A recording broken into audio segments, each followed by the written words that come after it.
क्या एक छोटा सा बीज किसी की पूरी किस्मत बदल सकता है? ये कहानी है एक ऐसे बूढ़े किसान की जिसने उम्मीद कभी नहीं छोड़ी। एक छोटे से गांव में रामू नाम का एक बूढ़ा किसान रहता था। उसके बाल सफेद हो चुके थे, कमर झुक गई थी, लेकिन मेहनत करने की आदत अभी भी वैसी ही थी। उसके पास बस एक छोटा सा खेत और मिट्टी का घर था। कई सालों से उसकी फसल अच्छी नहीं हो रही थी। कभी बारिश कम पड़ती, कभी कीड़े फसल खराब कर देते।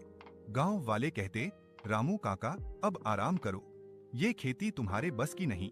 लेकिन रामू बस मुस्कुरा देता और कहता, जब तक सांस है कोशिश है। एक दिन उसकी हालत इतनी खराब हो गई कि घर में खाने को भी अनाज नहीं बचा। उसने अपने पुराने डिब्बे टटोले तो उसे एक छोटी सी थैली मिली। उसमें कुछ बीज थे, उसकी दिवंगत पत्नी ने सालों पहले संभाल कर रखे थे। रामू ने आसमान की ओर देखा और बोला, ये आखिरी मौका है। अगली सुबह वह अपने खेत में गया और बड़े प्यार से वो बीज बो दिए। दिन बीतते गए, कुछ दिनों तक कुछ नहीं उगा।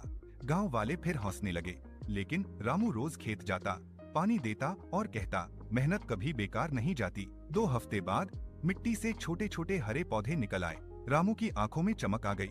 इस बार उसने और भी देखभाल की। कुछ महीनों बाद उसकी फसल पूरे गांव में सबसे अच्छी निकली। गेहूं के दाने मोटे और सुनहरे थे।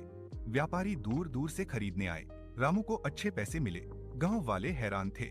उन्होंने पूछा, काका ये कैसे हुआ? रामू मुस्कुराया और बोला, बीज छोटे थे लेकिन विश्वास बड़ा था, और मेहनत वो तो मेरी पुरानी दोस्त है।